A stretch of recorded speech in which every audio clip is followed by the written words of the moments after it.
Welcome back to Databytez, your source for data-driven principles. We are back again covering data structures with the special bonus structure, the table. Now, the table is not part of the original list that we did, but I consider it an important discussion, important data structure, because when you're using things like Excel, Power BI, SQL, the table kind of takes its own identity, and so I think it merits kind of looking into it. Now, there are different ways to create tables in Python. I believe there's something actually called just table, but we're going to be looking at Pandas, which is a data analysis tool or a library in Python to create a data frame. Now, don't want to get too into what a data frame is here, but when we looked at arrays, we covered the series, if you recall, and then we can actually scroll up here because it's part of the same file. We created a series here with 1, 2, 3, 4, 5, and the series just kind of look like an array, right? So a data frame is just imagine a bunch of series stacked together, and we can actually pull it up. Where are you? I created you data frame. To make, we'll see there's our A, and then just imagine each one kind of pushed together with an A, B, C, D, E as the header, and here is our index just to let us know what row number we are on. And some of you might have wondered why it's always 0. Programming languages often start indexing at 0, not 1. It's a source of a bunch of memes. It's like it's natural indexing starts at 0, but that's maybe a little bit extra. But you can see here data frames look as a table. We were to print it out, there is a table. Its type is a data frame core type, and its shape is 5 by 5. Perfect square. And the table has some importance. Now, not so much here, but we often deal with tables, and particularly in Excel, that is the preferred way to work. So we kind of explore it briefly here as it exists, and most often if you're working with data in Python in particular, you're going to be using pandas and data frames. So understanding this is the data frame as a table concept is pretty important. And going over to Excel, it has its own thing here. It's its own data structure. Now this might not look like much. It just looks like some formatted cells with maybe some buttons here to filter. But you can see when I click over here, there's nothing that appears on the top here on the ribbon. But when I go here, actually clicking on it, we have table design. And that is because it's its own thing. We have a table name. We can summarize it with a pivot table. We can insert a slicer. We can even export it to a SharePoint list. Excel treats tables very specially, and if we were to look a little bit deeper into the underlying structure of an Excel workbook, it would make more sense. So if we go here, let's get this out of the way, and open this up.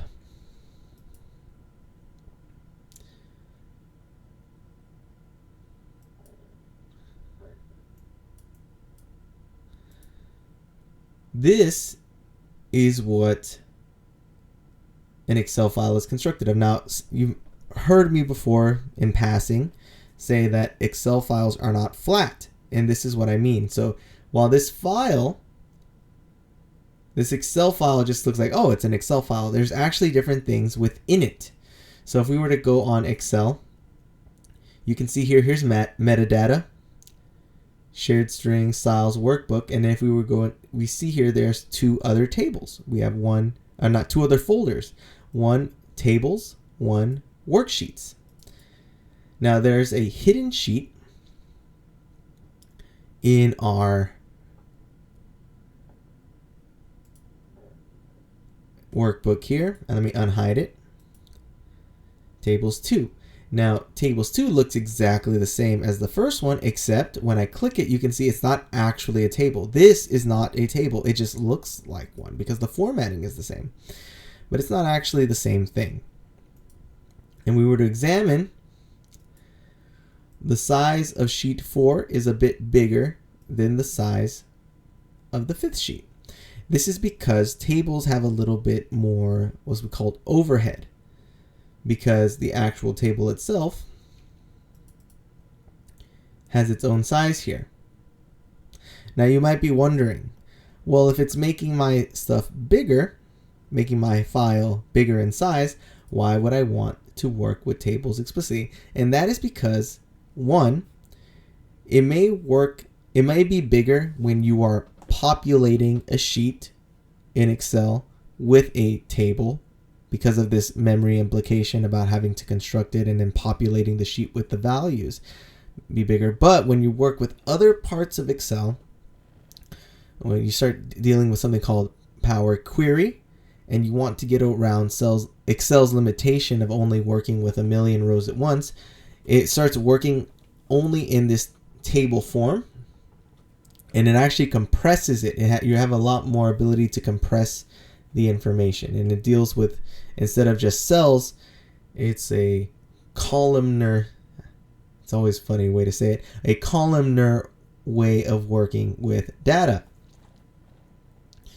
and it allows it just to be a lot more efficient. But again, it's Excel's working with tables.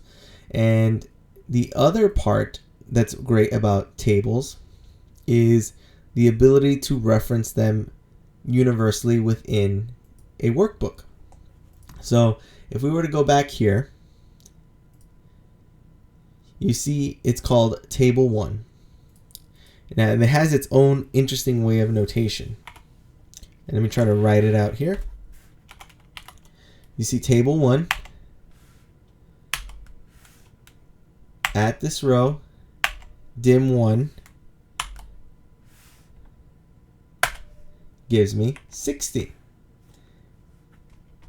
Isn't that interesting? And normally, when we would write it, we would say equals B4 also. So these two things are equivalent.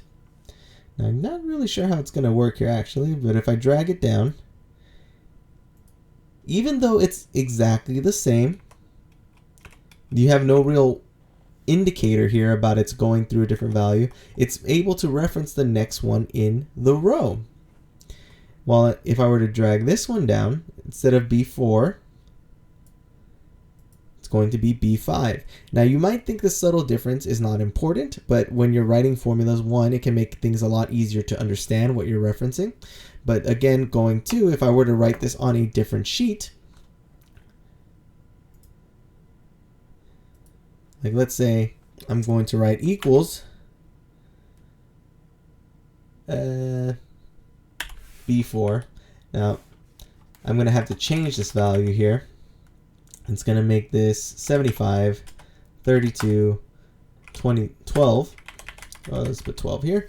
And we'll put equals B4. It's 75. So we're sticking to the sheet that we're working on, tables 2, instead of referencing the original table that we were working on earlier. But if I write table 1 and write the same thing, we still get 60. So this kind of universal referencing tool that tables have is very convenient. And also, something important to do with your tables, now I didn't really need to do this with this one, is that you can name them. So I can call this, let's say, sales 2022.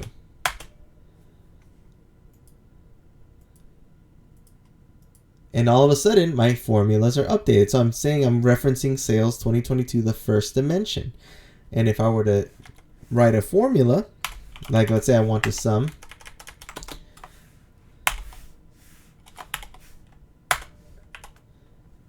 I'm able to just say the sum of sales 2022 dim 1. And again, it's updated across the sheets. So tables are just a much better way to work within Excel because the formulas end up being a lot more understandable. And what's the other way? They update automatically, and they have this kind of universal reference that you're able to just kind of put anywhere as long as you know what table you want to reference. And thankfully, because of IntelliSense, your Excel will help you write out the formula that you're trying to write out. You don't really have to remember too much details on writing it yourself. So again, tables are the important way. Something also note on tables. Excel likes tables that are long and skinny, not wide and short. So I do not want this to go, if I had multiple things saying dim 4, 5, 6, all the way to dim 256, because you can only go, I believe, 256 columns across Excel. It likes verticality. And you can kind of see that. So we can only have 256 columns that we're allowed to deal with inside a worksheet, but we have over 1 million that we can go in rows. Excel likes verticality. It does not like horizontal tables. Now, if you're dealing with something like Python, doesn't matter. Go crazy. The only limitation you have is how much RAM you have. With Excel, it really doesn't like going over 2 megabytes. If you have an Excel over 2 megabytes, it is too big. You're probably dealing with too much data, and you're probably not leveraging the tools that Excel has to kind of minimize this impact, namely Power Query. Excel is not a database. Excel is originally meant for quick calculations. Actually, its origin is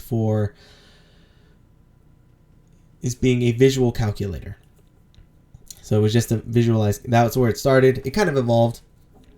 That's kind of its own lesson, where we're kind of going through the history of Excel and its original intention. But it is what it is now because of brilliant people putting it together and extending its functionality into a Swiss Army knife that is really the backbone of a lot of businesses nowadays.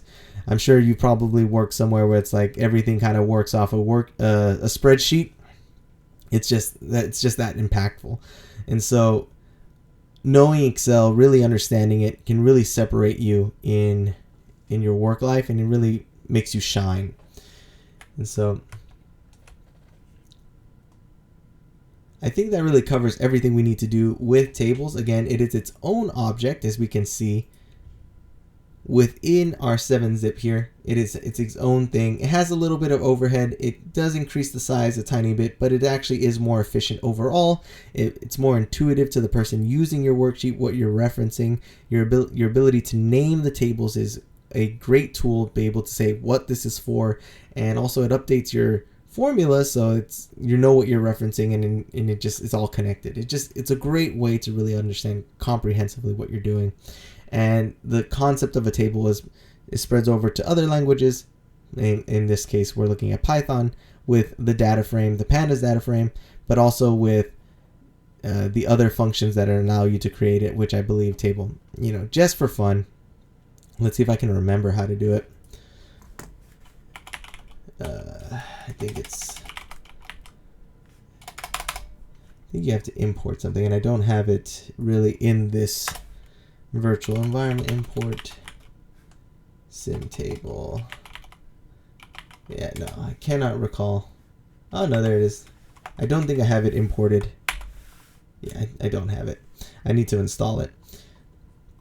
So I don't have it with me, so we're not going to really focus on it. But again, pervasive concept. Tables are everywhere. Work with tables. If you're not working with tables in Excel, start getting yourself in the habit of working with them. There's just a lot more benefits than cons. And until next time, this has been Patrick from Databytez. Stay data driven. Have a good one. Bye.